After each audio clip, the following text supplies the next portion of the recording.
Vamos dar início ao nosso culto lendo a palavra de Deus na segunda carta de Paulo a Timóteo, no capítulo 3, os versos 1 a 9. Segunda carta de Paulo a Timóteo, capítulo 3, os versos de 1 a 9. Nos diz assim a palavra do Senhor: Sabe, porém, isto, nos últimos dias sobrevirão tempos difíceis, pois os homens serão egoístas, avarentos, jactanciosos, arrogantes, blasfemadores, desobedientes aos pais, ingratos, irreverentes, desafeiçoados, implacáveis, caluniadores, sem domínio de si, cruéis, inimigos do bem, traidores, atrevidos, enfatuados, mais amigos dos prazeres que amigos de Deus, tendo forma de piedade, negando-lhe, entretanto, o poder. Foge também destes, pois entre estes se encontram os que penetram sorrateiramente nas casas e conseguem cativar mulherinhas sobrecarregadas de pecados, conduzidas de várias paixões, que aprendem sempre e jamais podem chegar ao conhecimento da verdade. E do modo porque James e Jambres resistiram a Moisés, também estes resistem à verdade. São homens de todo corrompidos na mente, réprobos quanto à fé.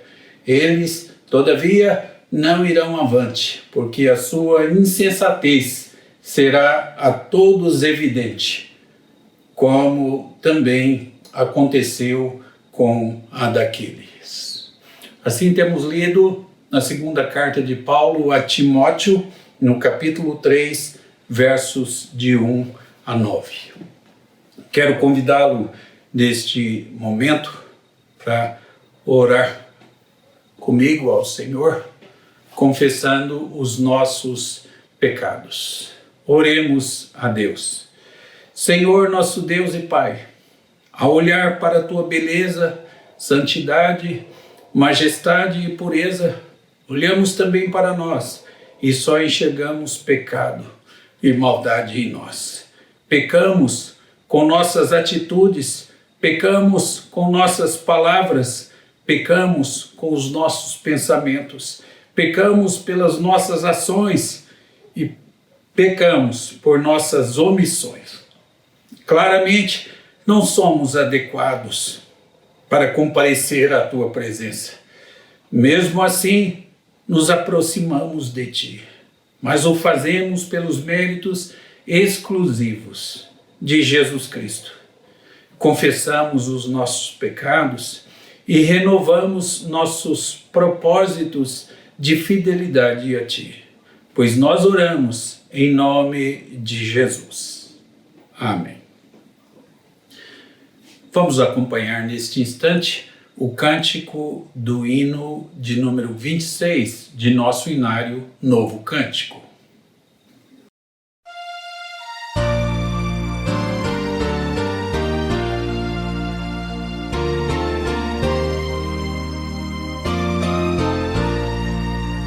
Senhor meu Deus, quando eu maravilhado os grandes feitos vejo da Tua mão, estrelas, mundos e trovões rolando, a proclamar Teu nome na amplidão. Canta minha alma então a Ti, Senhor, grandioso és Tu, grandioso és Tu. Canta minha alma então a Ti, Senhor, grandioso és Tu, grandioso és Tu. Quando atravesso bosques e florestas, ouvindo a brisa, pássaros cantar, ou vejo além montanhas altaneiras, o Teu poder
és tu, grandioso és tu.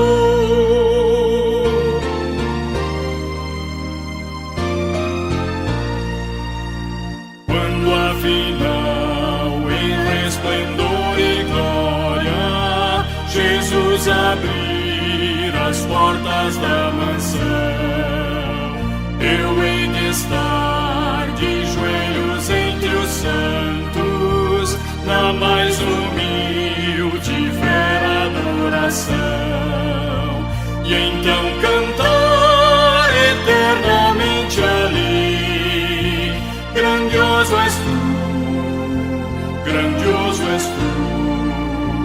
Então cantar eternamente ali: grandioso és tu, grandioso és tu.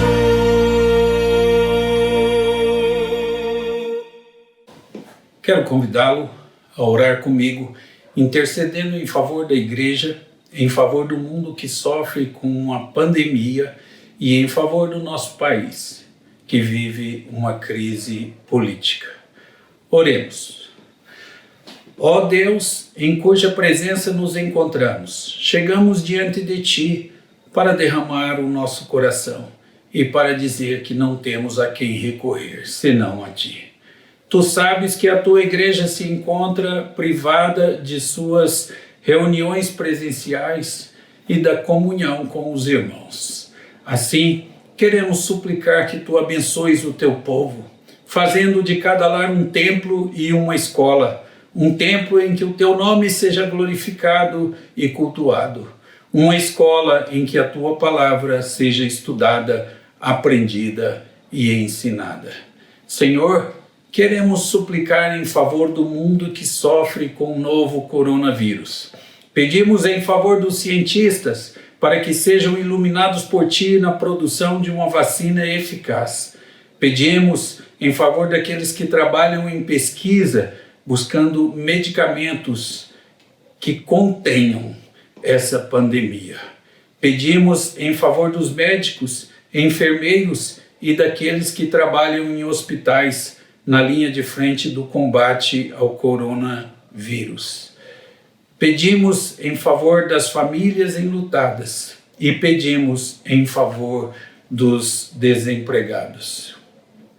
Senhor, suplicamos em favor do nosso país, que sofre essa crise política tão escandalosa. Pedimos em favor dos vereadores, prefeitos, deputados estaduais, governadores, deputados federais, senadores, do presidente da República e do sistema judiciário. Rogamos que inclines o coração de nossos líderes para que decidam coisas boas para o nosso país e para que assim o Teu povo viva em paz. Pedimos isso em nome de Jesus. Amém. Os males dos últimos dias. Segunda carta de Paulo a Timóteo, capítulo 3, versos 1 a 9. Jesus tinha muito a dizer sobre os falsos mestres, os falsos profetas, e nada do que tinha a dizer era bom sobre eles. Alguém disse uma vez que a mentira pode dar uma volta inteira na terra, enquanto a verdade ainda está vestindo suas calças. Isso procede porque a mentira é aceita pelo mundo. O mundo está morto para a verdade. Bem, no Evangelho de Marcos, no capítulo 13, no verso de número 22, nós lemos assim: surgirão falsos cristos e falsos profetas, operando sinais e prodígios para enganar, se possível, os próprios eleitos. Há lobos entre as ovelhas. Isso não significa que nós sejamos caçadores de heresia ou que devamos começar uma inquisição protestante. Eu conheci crentes que se você discordar deles em mínimas coisas, imediatamente eles o marcarão com o ferro da heresia. Nós não fomos, de modo algum, chamados para ser caçadores de heresias, mas há um perigo oposto a esse, o de sermos tão amáveis com as pessoas que aceitemos qualquer um ou qualquer coisa que chegue a nós com o rótulo de cristianismo. Isso é um perigo. O cristianismo verdadeiro é o que segue a palavra de Deus. Então nós devemos conferir todas as coisas com a palavra de Deus. Ver se o que as pessoas estão dizendo e fazendo está em conformidade com a palavra de Deus. Bem, eu quero falar sobre o tempo dos falsos mestres, o tempo dos falsos profetas. No texto lido, nós encontramos o seguinte no verso 1: Sabe, porém, isto, nos últimos dias sobrevirão tempos difíceis. O tempo aqui é nos últimos dias. É essa a referência que nós temos no texto. Paulo prefacia as suas observações sobre os falsos mestres, os falsos profetas, com uma promessa quanto ao futuro. É uma promessa de que deve acontecer nos últimos dias. Quando lemos sobre últimos dias, somos inclinados a pensar na data da volta de Jesus Cristo para julgar a humanidade e para julgar todo o povo. O Antigo Testamento, contudo, pinta os últimos dias como o tempo em que Jesus viria pela primeira vez. Então nós lemos no livro de Isaías, no capítulo de número 2, no verso 2, que nos últimos dias acontecerá que o monte da casa do Senhor será estabelecido no cimo dos montes. Bem, é uma referência à vinda de Jesus. A convicção dos escritores do Novo Testamento era de que os últimos dias chegariam com a vinda de Jesus como o Messias. E foi com essa convicção que Pedro se levantou no dia do Pentecostes e disse o que estava acontecendo naqueles dias. E ele descreveu nos termos da profecia dos últimos dias. No capítulo 2, nos versos 16 a 18, lemos assim as palavras de Pedro: Mas o que ocorre é o que foi dito por intermédio do profeta Joel. E acontecerá nos últimos dias, diz o Senhor, que derramarei do meu espírito sobre toda a carne. Vossos filhos e vossas filhas profetizarão, vossos jovens terão visões e sonharão vossos velhos, e até sobre os meus servos e sobre as minhas servas derramarei do meu espírito naqueles dias, e profetizarão. Atos 2, versos 16 a 18. Na mesma linha, o escritor da carta aos Hebreus começa falando que, havendo Deus outrora falado muitas vezes e de muitas maneiras aos pais pelos profetas, nesses últimos dias nos falou pelo Filho, a quem constituiu herdeiro de todas as coisas, pelo qual também fez o universo. Falou-nos nestes últimos dias pelo Filho. Hebreus capítulo 1, versos 1 e 2. Quando Paulo fala com Timóteo do que foi prometido para os últimos dias, ele não está falando de algo que estava muito longe de Timóteo. Ele está falando de alguma coisa que aconteceria nos dias de Timóteo. Isso é claramente visível aí. Essas advertências tinham aplicação direta para Timóteo. Isso pode ser visto no verso de número 5 do capítulo 3 dessa carta. E isso significa que também podemos tomar as verdades mencionadas aí e aplicá-las aos nossos dias.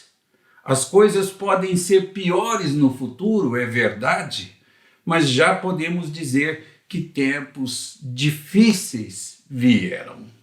A história de toda a nossa igreja testemunha isso. Tertuliano, nascido no ano 160 depois de Cristo, já dizia que o sangue dos mártires era a semente da igreja, mostrando que tempos difíceis já vieram. Nós temos aí no texto um perfil dos falsos mestres, dos falsos profetas, muito claro. Se você ler essa passagem, há de identificar com clareza os falsos mestres, os falsos profetas que você pode encontrar na televisão. Pessoas falando em nome de Deus. Veja aí na segunda carta a Timóteo, capítulo 3, os versos 2 a 5.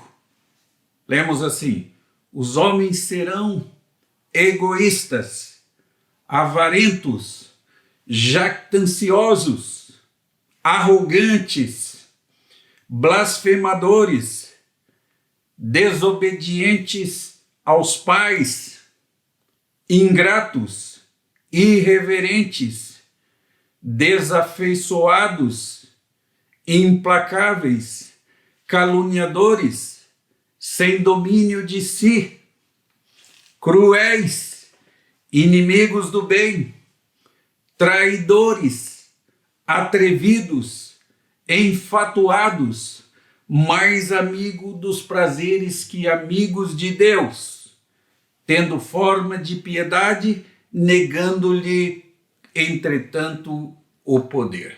Foge também destes. Assim lemos os versos 2 a 5. Em nossos dias, nós ouvimos bastante sobre perfil racial, por causa dessa matéria que tem sido publicada em nossos jornais de um racismo na América do Norte. A vida negra importa. Tem sido o título de um movimento, o nome de um movimento e o título de várias manifestações. O que Paulo faz aqui não é racial, mas ele dá o perfil de um falso mestre, de um falso profeta. E é um perfil de caráter dessas pessoas. Paulo diz que Timóteo deveria evitar aqueles que têm essas características para que não fosse influenciado por eles. Há uma lição aqui sobre o pecado. Quando você acompanha o pecado, não leva muito tempo até você assimilar as suas características. Quando você veste uma luva branca para fazer tijolos, o barro não se torna luva. E quando um crente acompanha o pecado, não leva muito tempo para que o pecado deixe a sua impressão. Há uma palavra de um servo de Deus no passado que menciona isso de forma muito clara. Ou você mata o pecado, ou o pecado matará você. Você também pode ver pelo menos 4 termos diferentes, cuja raiz pode ser traduzida por amor, nessa descrição de Paulo sobre os falsos profetas e os falsos mestres. Os termos egoístas, desafeiçoados, amigos dos prazeres e não amigos de Deus podem ser entendidos com a palavra amor. Egoístas, amante de si próprio. Desafeiçoados, sem amor. Amigos dos prazeres, amantes dos prazeres. Não amigos de Deus, sem amor por Deus. Então, isso nos ensina algo sobre essas características. Elas podem ser resumidas em uma única pergunta: a quem você de fato ama? Jesus disse isso. Ele disse que a lei inteira pode ser resumida em 2 mandamentos: amar a Deus sobre todas as coisas e amar o próximo como a si mesmo.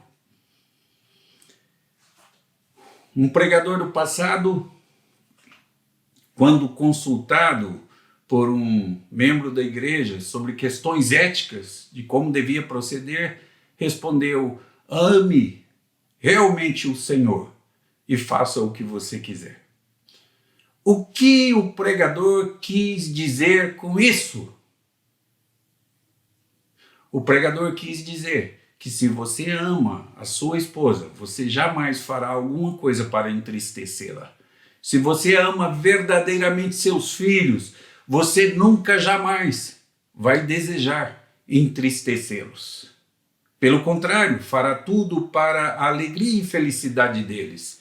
E se você tem verdadeiro amor por Deus, se você tem verdadeiro amor pela igreja, você jamais desejará fazer qualquer coisa que entristeça a Deus ou que prejudique a igreja.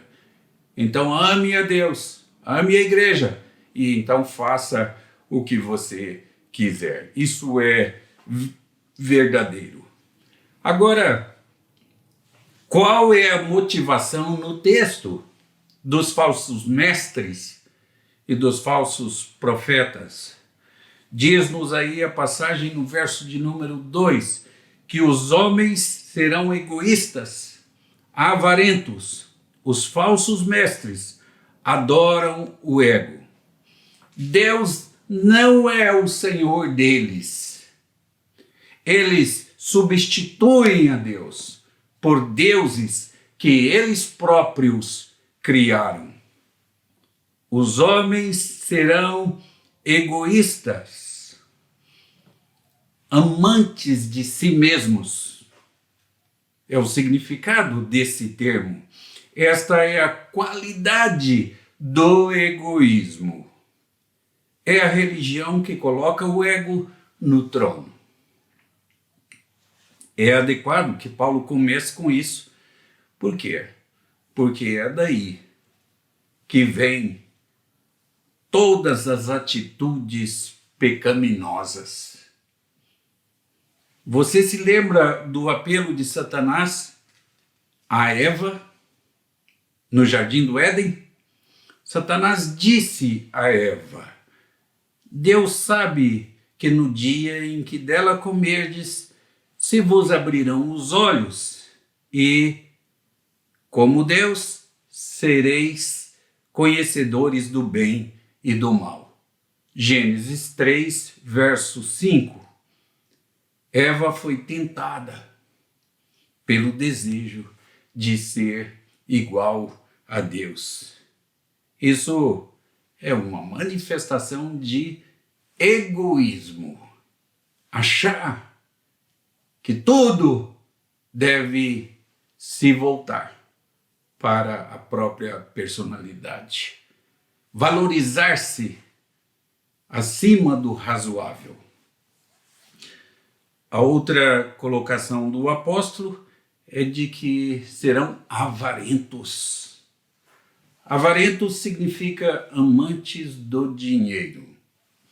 Quando alguém vive a vida com o propósito exclusivo de agradar a si próprio, isso normalmente inclui o amor ao dinheiro. A nossa sociedade reflete esse tipo de afeto. Nós somos uma sociedade, na verdade, obcecada por ganhar dinheiro, pelo materialismo. Quando Paulo escreveu a primeira carta, no capítulo 6, primeira carta de Timóteo, no capítulo 6, no verso de número 10, ele diz assim: porque o amor do dinheiro é raiz de todos os males. E alguns, nesta cobiça, se desviaram da fé e assim mesmo se atormentaram com muitas dores. Bem, embora a passagem não diga que o dinheiro em si mesmo seja ruim, ela diz que o amor ao dinheiro leva a todo tipo de mal. Não vai muito longe até que alguém cujo amor esteja no dinheiro afaste-se da fé. Por quê? Porque o dinheiro toma o lugar daquilo que deveríamos amar. Ele toma, na verdade, o lugar de Deus. O dinheiro foi dado para servir ao homem e ele passa a ser ruim quando o homem começa a servir ao dinheiro. Invertem os papéis. Então o homem trabalha mais do que devia e prejudica a sua família, e prejudica a sua saúde, e prejudica o seu relacionamento social e espiritual por causa de dinheiro. Então o homem rouba por causa de dinheiro, e o homem mente por causa do dinheiro. Alguns chegam a matar por causa do dinheiro. Não é mais o dinheiro que serve a essas pessoas. São essas pessoas que servem ao dinheiro. As atitudes e ações desses falsos mestres dão a conhecer quem são eles. Diz-nos o apóstolo Paulo que eles são jactanciosos, arrogantes, blasfemadores. E para continuar com a adoração do ego, o falso mestre combina a sua atitude com o desejo de glorificar a si próprio. Você alguma vez já viu alguém que queria entregar o seu currículo e então ele coloca coisas lá para as quais ele realmente não está habilitado? Alguém que sempre busca atalhos para conduzir a conversa para as suas próprias realizações? Essa é a atitude de um falso mestre. Essa é a atitude de um falso profeta. Então diz-nos o apóstolo que eles são jactanciosos. O homem jactancioso é aquele homem que fala das suas próprias realizações. Através de suas palavras, ele busca chamar a atenção para si próprio. Ele busca se promover. Qual é o oposto de uma pessoa jactanciosa? Talvez você diga, o contrário de jactancioso é humilde, mas eu penso que há um contraste melhor. O seu oposto talvez seja melhor colocado ou mais bem colocado como aquele que chama a atenção para Deus e que busca elevar a Deus. Como diz o apóstolo Paulo na primeira carta aos Coríntios, no capítulo 1, no verso 31, aquele que se gloria, glorie-se no Senhor. Glorie-se no Senhor. Então, nós conhecemos a colocação. É necessário que ele cresça e eu diminua. Os falsos mestres, os falsos profetas são também arrogantes. E isso descreve aquele que quer exceder em brilho a todos. Ele quer que todo mundo saiba o quão bom ele é.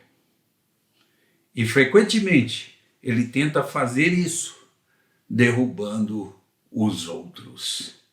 Esse é o arrogante, que quer prevalecer e que quer se destacar, e ele faz isso derrubando os outros. Eles também são blasfemadores. E isso descreve aquele que fala mal dos outros. Normalmente é usado essa palavra para aqueles que falam mal de Deus. Mas aqui na passagem que estamos estudando, não é isso exatamente. Blasfemadores aqui são aqueles que falam mal dos outros. Ele tenta se fazer parecer bom, fazendo os outros parecerem ruins. Quais são as falhas dos falsos mestres? Bem, todas as qualidades do grupo seguintes são escritas com um prefixo negativo grego. E esse prefixo faz a uma palavra grega o mesmo que faz o prefixo des ou in a uma palavra de língua portuguesa. Deixe-me explicar. Nós temos aqui desobedientes, ingratos, irreverentes, desafeiçoados, implacáveis, caluniadores, sem domínio de si, cruéis, inimigos do bem. São eles. A maioria dessas qualidades descreve aquilo que é seriamente falho nos falsos mestres, nos falsos profetas. Diz o verso 2 que são desobedientes aos pais. A primeira dessas falhas diz respeito ao relacionamento com os pais. Esta é uma violação do 5º mandamento, como você sabe, que requer honra ao pai e à mãe. Essa qualidade não acaba quando a pessoa se casa e se muda para bem distante da casa paterna. Um menino que não obedece aos pais crescerá e será um homem com dificuldades para se submeter às autoridades, à lei existente. Diz-nos ainda a passagem que nós teremos pessoas ingratas, no verso 2. Alguém que é agradecido também será gracioso. Ingrato é que não usa de graça, que não é gracioso, que não é bondoso com as pessoas. E teremos também pessoas irreverentes. Isso descreve aquele que é ímpio, na verdade. Ele não só quebra as leis de Deus, mas ele também quebra as leis humanas normais de decência e de princípios éticos. Diz-nos o texto no verso 3 que também são desafeiçoados. E isso descreve as afeições humanas naturais. Apenas a forma negativa dessa palavra é usada no Novo Testamento. Teremos ainda pessoas implacáveis. no verso 3, e essa palavra é usada apenas aqui, no Novo Testamento. E ela tem que ver com a libação, uma bebida oferecida que é derramada para uma reconciliação com Deus. A descrição aqui é de alguém que se recusa a fazer reparos. É a mulher ou o homem que se recusa a perdoar, que se recusa a esquecer de coisas más que são feitas contra si. Diz-nos o texto ainda que serão caluniadores. E essa palavra é importante, é a palavra para diabólicos. A forma singular dessa palavra é usada para descrever o diabo. O diabo, ele é caluniador. A palavra significa, diabolos, significa calunia. E é daí que vem o nome do diabo, do inimigo de nossas almas. Ele é o pior caluniador que existe. Ele fez disso a sua ocupação, a principal ocupação dele. E quando você calunia alguém, você está seguindo os passos do diabo. Você está sendo o diabo. O verso 3 ainda fala que essas pessoas não têm domínio de si. O homem sem Deus, ele pode pensar que ele é poderoso, mas a realidade é que ele está destituído de poder verdadeiro. Ele não pode fazer qualquer coisa na vida que tenha qualquer impacto duradouro. Ele não é perseverante nas coisas.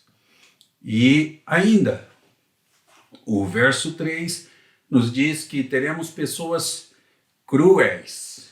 Pessoas cruéis. É possivelmente de onde deriva a nossa palavra animal. Significa, muito provavelmente, que as pessoas ajam irracionalmente, como animais, como feras. E daí também talvez venha a palavra domesticar. Talvez essas pessoas precisem ser domesticadas, essas pessoas cruéis. E diz ainda o texto que são inimigas do bem. O termo descreve aqueles que não têm amor pelo bem, como diz lá João, no capítulo 3, no verso 19. A luz veio ao mundo. A luz veio ao mundo. E os homens amaram mais as trevas do que a luz, porque as suas obras eram más. Esses falsos mestres, esses falsos profetas também têm manias. Eles exibem frequentemente um descuido traiçoeiro que é destrutivo para eles, como também para todo mundo ao redor deles. Então eles são, primeiramente, traidores. Lucas, no capítulo 6, no verso 16, usa a mesma palavra quando ele descreve Judas Iscariotes como traidor. Os falsos mestres, os falsos profetas, são traidores. Também diz-nos o texto no verso 4 que são atrevidos. E isso descreve um estilo impetuoso de viver e é carregado de descuido, ousado. Eles são atrevidos. E são também enfatuados, diz o verso 4. E isso descreve uma disposição para enganar. enganar os outros, quando eles próprios podem estar enganados. É ruim bastante que falsos mestres enganem os outros, mas eles também chegam ao ponto de começar a enganar a eles mesmos.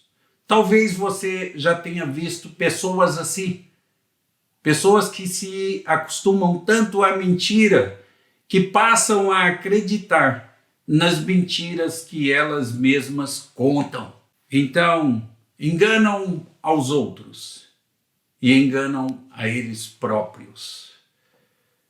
Esses falsos mestres têm uma falsa espiritualidade.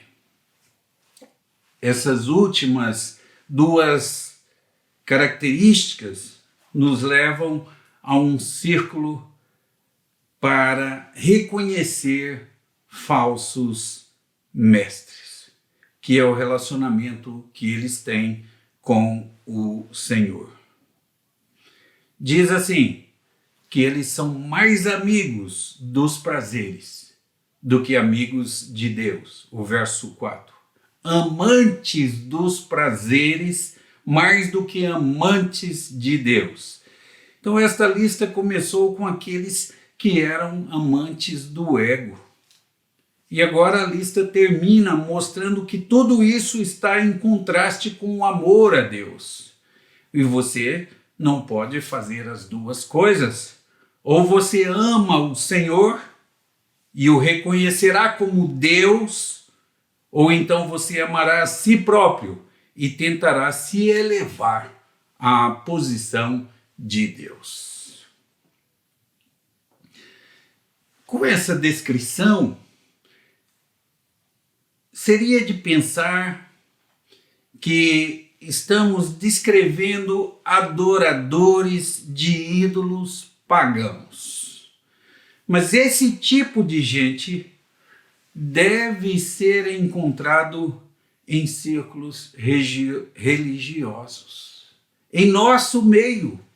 Isso é o que é apontado aí na próxima frase, no verso 5, dizendo o seguinte: tendo forma de piedade, negando-lhe, entretanto, o poder.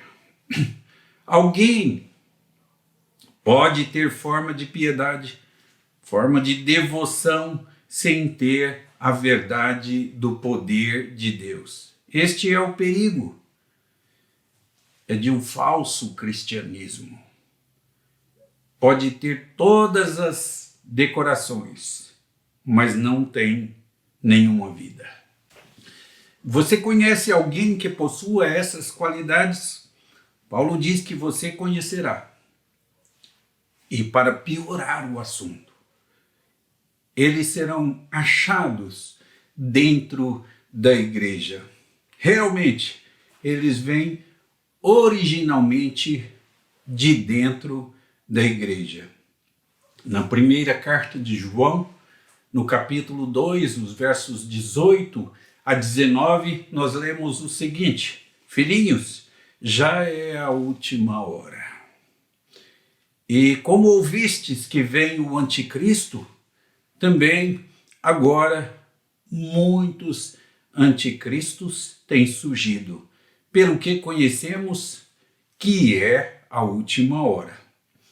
Eles saíram do nosso meio, entretanto, não era dos nossos, porque se tivessem sido dos nossos, teriam permanecido conosco.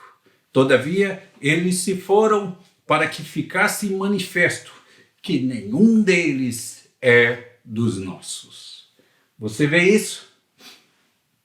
Falsos mestres são frequentemente mestres que começaram como verdadeiros mestres, mas eles não permaneceram. Algo aconteceu, eles se afastaram da verdade. Por exemplo, aquela seita, as testemunhas de Jeová, são assim. Você sabe onde eles começaram? Com um professor de Bíblia presbiteriano. Mas eles deixaram a verdade e por isso é tão importante que vocês tenham mestres verdadeiros que ensinem a palavra de Deus como a palavra de Deus é. Que valorizem a palavra de Deus. Nós temos agora um exemplo de falsos mestres nos versos 8 a 9 da segunda carta de Paulo a Timóteo, capítulo 3, onde lemos: E do modo porque James e Jambres resistiram a Moisés, também estes resistem à verdade. São homens de todo corrompidos na mente e réprobos quanto à fé. Eles, todavia, não irão avante, porque a sua insensatez será a todos evidente, como também aconteceu com a daqueles. Paulo nos faz lembrar de alguns outros falsos mestres. Eles foram os sacerdotes egípcios que se opuseram a Moisés na corte de Faraó. Moisés veio ao Egito com a mensagem de Deus que o povo de Deus devia ser libertado. E ele demonstrou o poder de Deus atirando o seu cajado ao chão, que transformou-se em uma serpente. E você se lembra do que aconteceu? Aqueles dois mágicos atiraram também os seus cajados e eles também se transformaram em serpentes. E isso não é tudo. Eles também puderam reproduzir alguns dos outros milagres. Quando Moisés transformou água em sangue, eles também fizeram o mesmo. Isso está em Êxodo capítulo 7, no verso 22. Em seguida, Moisés trouxe uma praga de rãs e os mágicos também fizeram o mesmo. Isso está em Êxodo capítulo 8, verso 7. Para ser justo, havia um limite no poder deles. E quando a terceira praga foi produzida, os mágicos tentaram reproduzi-la, uma praga de piolhos, mas eles não foram capazes. E assim, em Êxodo capítulo 8, verso 18 a 19, lemos: E fizeram os magos o mesmo com suas ciências ocultas para produzirem piolhos. Porém, não o puderam. E havia piolhos nos homens e no gado. E então disseram os magos a Faraó: Isso é o dedo de Deus. Porém, o coração de Faraó se endureceu e não ouviu como o Senhor tinha dito. Há uma lição aqui. É que falsos mestres, às vezes, podem fazer algumas coisas muito impressionantes. Esses sacerdotes pagãos particulares puderam duplicar alguns milagres verdadeiros, mas isso não era uma prova da autenticidade deles. Era um sinal de que eles estavam trabalhando para Satanás. Há alguns falsos mestres na igreja de hoje que dizem ter todos os tipos de poder e de sinais e de maravilhas. Alguns deles podem até mesmo provar que são capazes e, fazendo assim, podem conduzir e cativar muitos incautos, muitos desavisados. Como você pode saber a diferença entre o verdadeiro e o falso? Como você, que quer servir a Deus, pode diferenciar o verdadeiro do falso? A resposta é vista no final do verso 8. Está no que eles dizem em matéria de fé. As Escrituras são o teste final da verdade. E elas devem ser o padrão de medida para os mestres e para aqueles que são ensinados. Na primeira carta de João, no capítulo 4, os versos 1 a 3, nós lemos assim: Amados, não deis crédito a qualquer espírito. Antes, provai os espíritos, se procedem de Deus, porque muitos falsos profetas têm saído pelo mundo fora. Nisto reconhecereis o Espírito de Deus. Todo espírito que confessa que Jesus Cristo veio em carne é de Deus.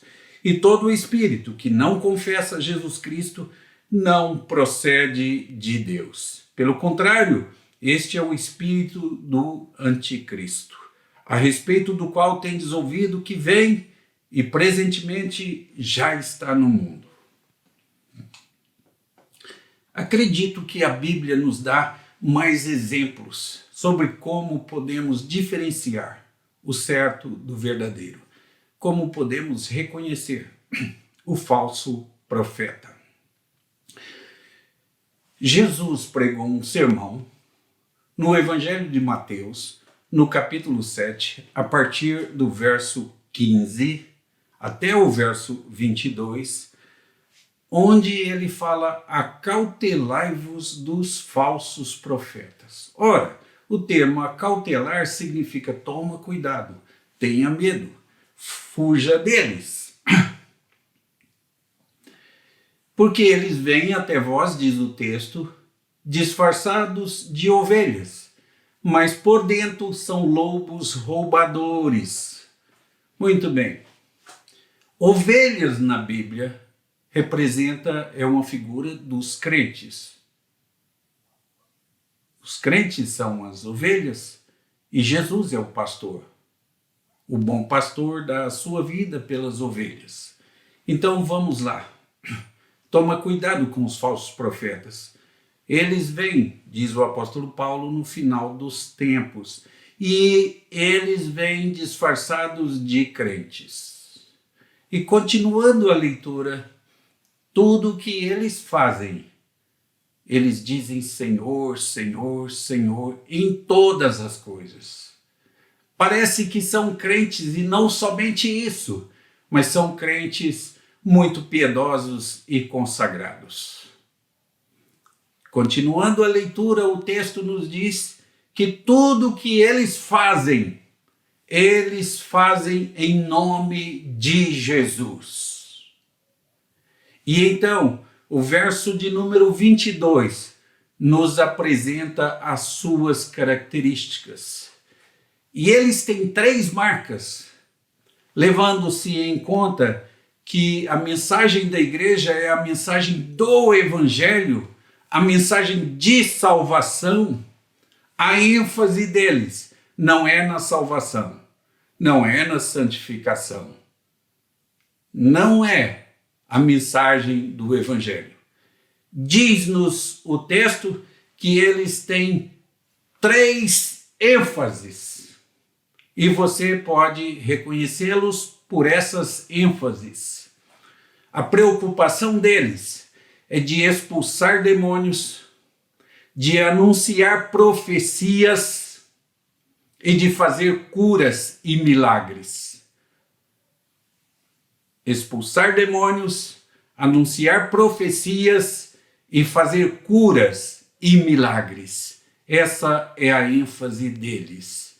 Ora, liga a sua televisão. Quando você vir um pregador cuja ênfase não é a salvação da alma, a santificação, a mensagem do Evangelho, quando você vir um pregador cuja ênfase seja expulsar demônios, fazer curas, milagres e anunciar profecias, então Jesus disse: toma cuidado com eles. Acautelai-vos dos falsos profetas. Esse foi um sermão pregado por Jesus.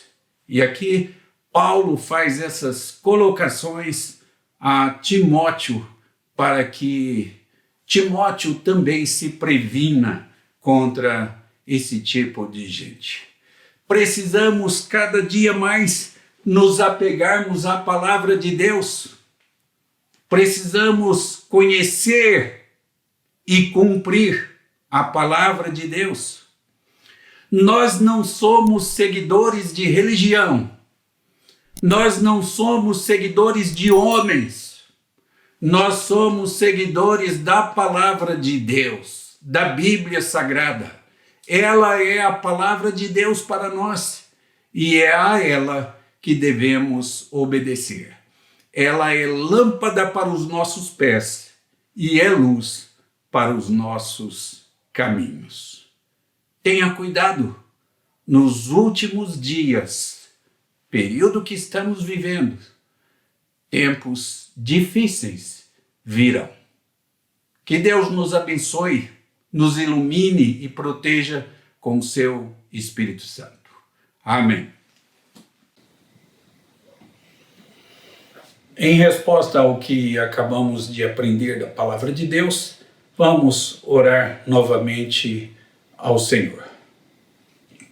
Ó Deus, em cuja presença nos encontramos, estamos vivendo tempos tão difíceis. Somos impedidos de nossas reuniões presenciais por conta da pandemia existente.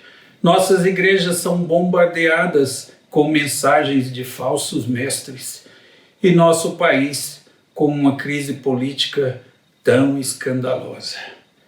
Pedimos forças vindas de Ti para que suportemos as provas deste final dos tempos e para que permaneçamos firmes contra os ataques dos falsos mestres. Pedimos isso em nome de Jesus. Amém. Vamos acompanhar neste instante o cântico do hino 318 do nosso inário Novo Cântico.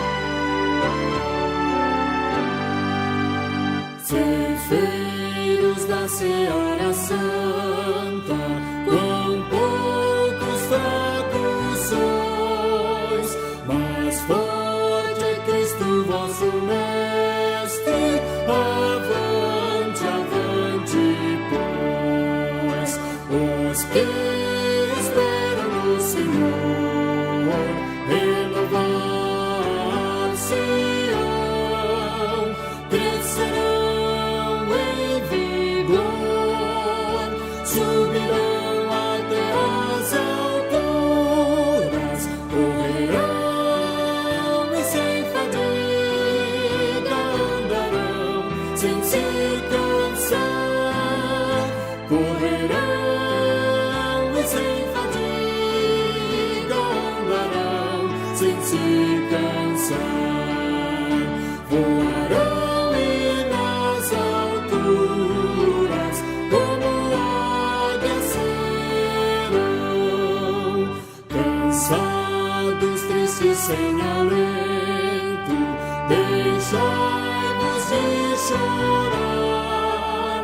Se onipotente é vosso Mestre, por que desanimar?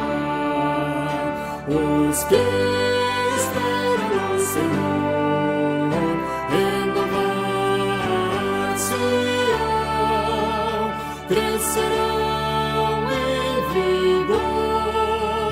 subirão até as alturas, correrão e sem fadiga andarão, sem se cansar.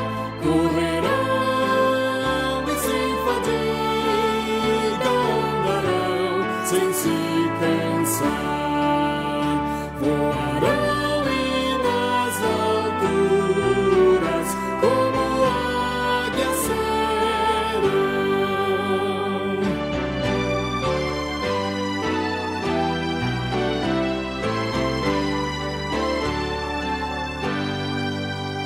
Jesus está conosco sempre, assim nos prometeu. Coragem, pois, irmãos, avante, eis que Ele já venceu. Os que esperam no Senhor renovar-se-ão, crescerão em vigor, subirão até as alturas, correrão e sem fadiga andarão, sem se cansar, correrão e sem fadiga andarão, sem se cansar, voarão e nas alturas como águias serão.